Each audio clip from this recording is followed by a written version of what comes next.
This channel is supported by TrueFire. TrueFire is an online library of lessons from some of my favourite players. There's thousands of lessons on there. You can use the promo code JNC40 to get 40% off of any of their courses.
Hey, I was just on YouTube for a bit and I was watching Eric Hogan. I don't know if that's exactly how you say it. Eric Hogan, really chill guy, does some really cool down to earth type lesson stuff on YouTube, as well as having a TrueFire, a couple of courses on TrueFire actually.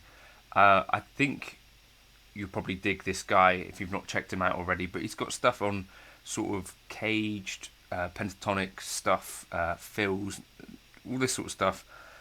You can use the code JNC40 to get 40% off of that on TrueFire, or you could use the All Access Pass code JNC100 and get $100 off of their All Access Pass, which I guess you could think of as something like a Netflix subscription or something like that, but more useful, where you could go through their back catalogue and kind of check out loads of different instructors. You've got guys like Guthrie Trapp on there, Eric Haugen, Andy Timmons, Andy Wood, Tommy Emmanuel, Robin Ford, just a load of great stuff. Joe Bonamassa, Eric Johnson, the list goes on. Tim Miller, Tim Lurch. All right, Tim, if you're watching.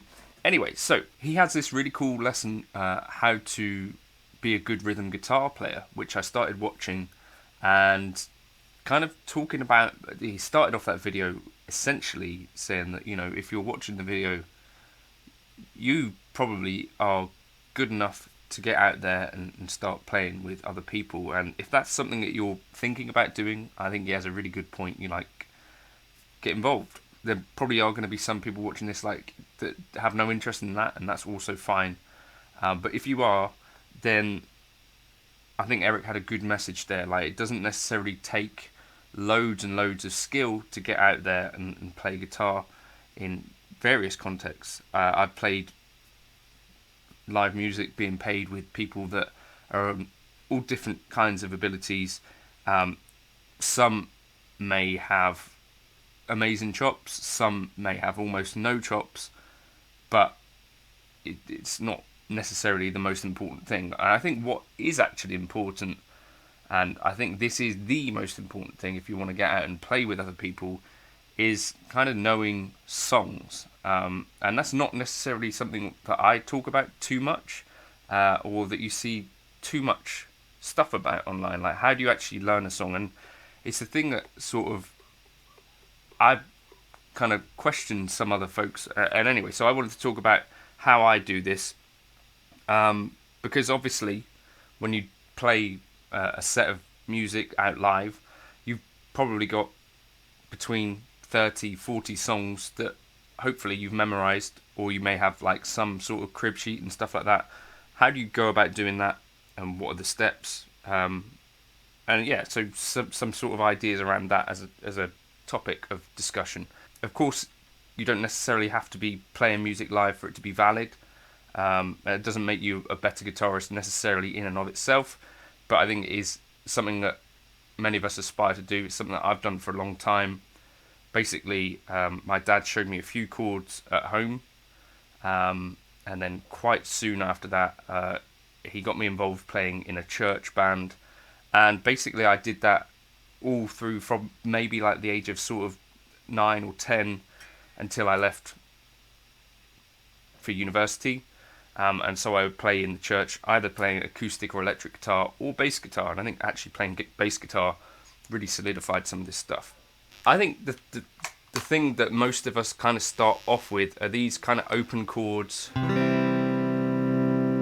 So you get your C, you get your D, you get your A minor, you get your E minor, you get your D minor, you get your G, you get your A, you get your E.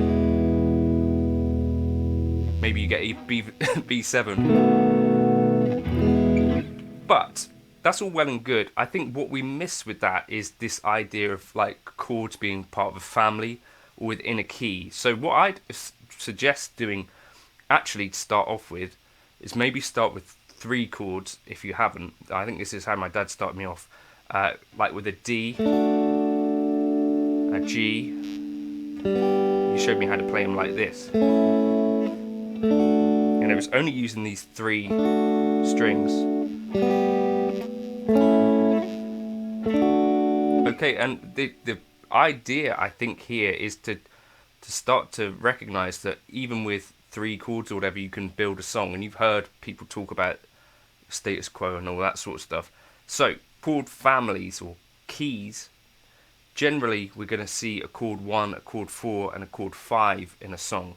So if you see a G, if that's the chord that the song starts off with, you'll probably see somewhere else it'll go to chord 4, and occasionally also it might go to chord 5. There are a couple of names for this. The Nashville number system is a good one. It's also used in classical music, kind of Roman numerals, but the idea is that every part of the major scale, every note, every degree, if you harmonize a triad, major, minor off 2, minor off 3, major off 4, major off 5, minor off 6, and then half diminished off of 7. That's where we get that. You go chord 1 major, chord 2 minor, chord 3 minor, chord 4 major, chord 5 major, chord 6 minor, diminished. You don't need to worry about that diminished too much. But here's the real principle that I want you to get if you don't get anything else. We're going to have in our key of G, if the song is in G, we'll probably get a G major, right? That's our home. We'll probably get a C major. We'll probably get a D major. Those are our kind of 3 most likely chords. Now each of those might also be joined for the ride with their relative minor. So we have either a G, C, or D. And then if you drop those down a minor third, you also get an E minor. So E minor would definitely be quite likely to happen in G major type songs. A minor, relative of C. Or B minor, slightly less likely, but it will happen occasionally. So basically any song that happens in G will probably basically hit some of those notes, and that kind of family of stuff that's going on. So you've got your majors, and a really good way to sort of visualize that is if you know your bar chords, you'll have your E type bar chord if you're a caged boy, and then your A type directly underneath it, so G, C, then D, like that. And I think the bar chords can be a really good way to get out of the kind of open situation where these chord types kind of don't necessarily lend themselves towards visualization in quite the same way, because this bar chord relationship thing, if we're in B flat, our 4 will be here, E flat, F and B flat. It's kind of consistent in that way, right? So anyway, yes, remember that, if you remember nothing else, that you'll get your 1. If your 1's here, your chord 4 will be here, and your chord 5 here. Now, if you start, and this is probably how I was playing guitar for a long time, if your 1 is up here, for instance, with your A shape of G, so a G major, but up here, or then our 4 will be down here, and our 5 directly beneath. Okay, so armed with that information, if you can work out that a song is in G, then through a process of trial and error, you can basically work out these things roughly with some degree of accuracy, right? You listen to a song and you kind of, is it doing, yeah, you basically just listen, and if you play along, I don't know, do you read a guitar tab? Do you read Ultimate Guitar? You look up the chords in that way. Probably there's a bunch of things you could do, but one of the things that I think is definitely worth doing is kind of listening to a song, to just take a very short bit. A lot of pop songs are quite repetitive, so that's good news. So you only have to kind of figure out a little thing once, and you might find something goes like this. Chord 1, 6, chord 4, chord 5.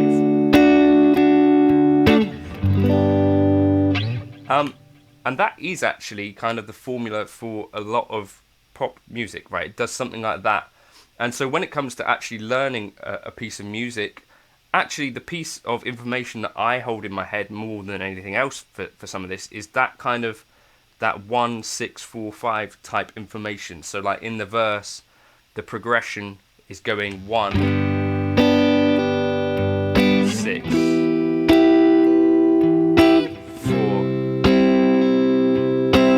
5, or 1, like this for open chords, 6, 4, 5. And that is kind of how you can, how I definitely sat kind of playing for the first few years, right?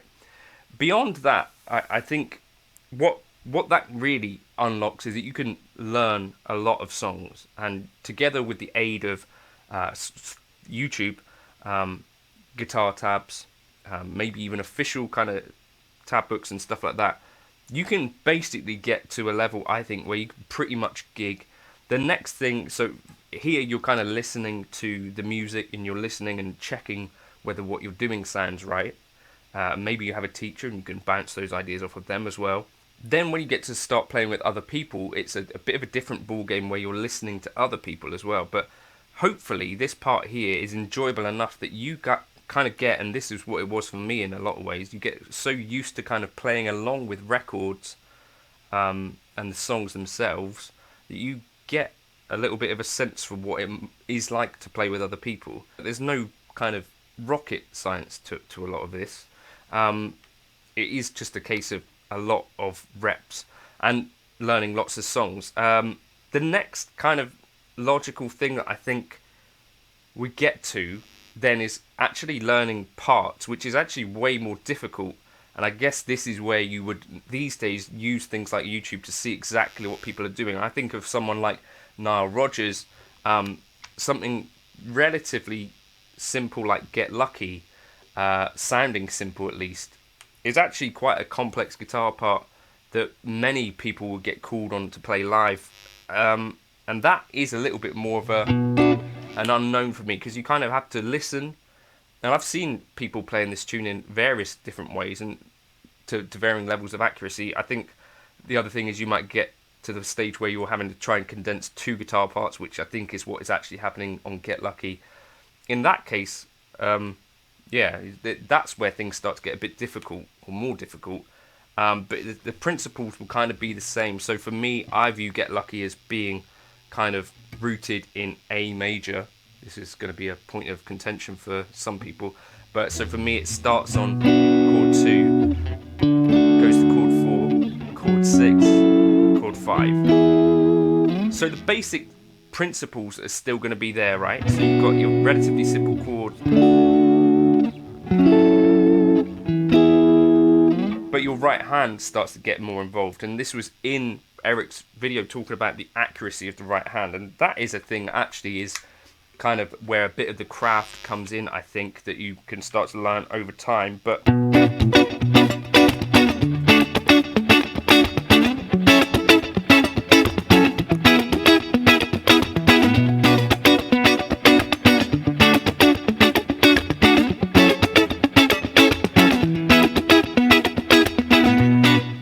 so that gets a little bit complicated with the right hand. The left hand is still relatively simple, and I think this is the case for most of the music that I've played live. Not too much of it is actually that complicated. You might get some right hand complexity going on, but you can probably do most of the things that you would need to do to get through most pieces of music, except maybe the memorization aspect of it. And I think that for me is the real key to this stuff, is to start to think about things being rooted in a key, and instead of thinking about kind of chord by chord, you're thinking slightly larger and thinking, okay, the progression for me goes 2, 4, 6, 5, and that's kind of your meta chunk of information that you take basically with each tune. So if it was like Treasure, I take so this is a Bruno Mars tune.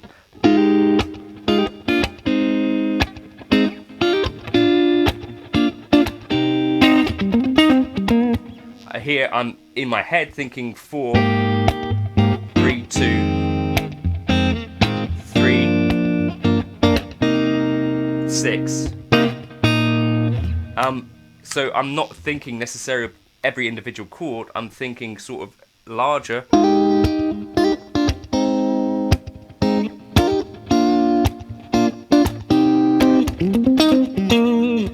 And that is kind of more how I think about music in general, and also through a gig, starting to memorize things slightly a level above rather than each individual chord. So those are the kind of things that I think might be useful. So if you're playing an E flat, for example, if you view your E flat either here, is generally how I'm thinking, and then 4 and 5 would be around here, right?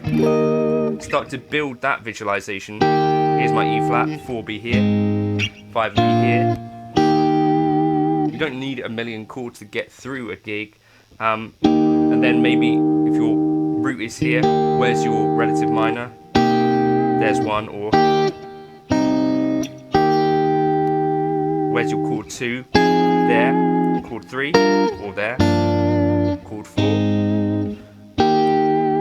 So that was a lot of Iron Maiden, and Thin Lizzy I think helped with that, because I was doing your kind of power chord stuff, and you start to really build quite a strong, at least on these two strings, visual kind of vibe for what these things start to look like. You know, whatever key you're playing in, particularly if you're familiar with the bar chords, you can get away with it. So I think probably what you at the bare minimum want to know is like your opening chords, minor,